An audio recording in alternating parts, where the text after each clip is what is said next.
ഞാൻ എന്റെ ലൈഫിൽ കണ്ടിട്ടുള്ള ഏറ്റവും മികച്ച സിനിമയാണ് മഹാരാജ. ഇത് മാത്രം മതി നിങ്ങൾക്ക് ഇപ്പൊ തിയേറ്ററിലേക്ക് പോയിട്ട് ഈ സിനിമ കാണാൻ പറ്റും. ഗംഭീര സിനിമയാണ്. കൃത്യമായിട്ട് പറയാം, ഇതിനു മുമ്പ് എനിക്ക് ഏറ്റവും ഇമോഷണലി കണക്ട് ആയിട്ടുള്ള സിനിമ ഫൊർഗോട്ടൻ ആണ്. കൊറിയൻ സിനിമയാണ്. ആ ഒരു സിനിമയ്ക്ക് ശേഷം ഇത്രയും എനിക്ക് ടച്ചിങ് ഉണ്ടാക്കിയിട്ടുള്ള ഒരു സിനിമ ഉണ്ടായിട്ടില്ല.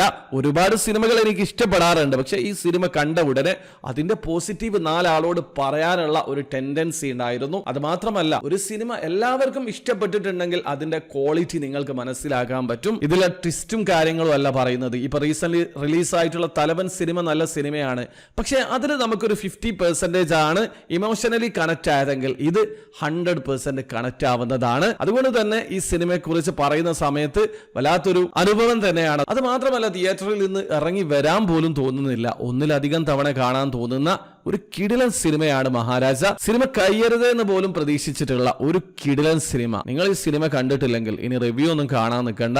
തീർച്ചയായും തിയേറ്ററിലേക്ക് പോവുക, ടിക്കറ്റ് എടുക്കുക, സിനിമ കാണുക. 100% നിങ്ങൾക്ക് ഇഷ്ടപ്പെടും. ഇനി ഒരു കാര്യം പറയാനുണ്ട്, ഇതിൽ ഒരുപാട് ട്വിസ്റ്റ് ആൻഡ് ടേൺസ് ഉണ്ട്. ഇതൊക്കെ പ്രഡിക്റ്റബിൾ ആണോ എന്ന് ചോദിക്കുകയാണെങ്കിൽ ഇതിൽ ഏറ്റവും മെയിൻ ആയിട്ടുള്ള ഒരു ട്വിസ്റ്റ് അത് പ്രഡിക്റ്റബിൾ ആയിട്ട് എനിക്ക് തോന്നിയിട്ടുണ്ട്. ഇവിടെ നിന്ന് അങ്ങോട്ട് നിങ്ങൾ കാണരുത്, കാരണം സ്പോയിലർ ആണ്. കാരണം ഒരു കൊറിയൻ സിനിമ കണ്ടിട്ടുള്ള ആളാണെങ്കിൽ ആ സിനിമയുടെ പേര് പറയുന്നില്ല, അതുമായിട്ട് നമുക്ക് സിനിമയുടെ തുടക്കത്തിൽ തന്നെ ഒരു ചിന്ത വരുന്നത് കൊണ്ട് അത് കണക്ട് ആയിട്ടുണ്ട്. പക്ഷെ അത് സിനിമയുടെ ആസ്വാദനത്തെ ബാധിക്കുന്നില്ല. അതൊരു മെയിൻ ട്വിസ്റ്റേ അല്ല.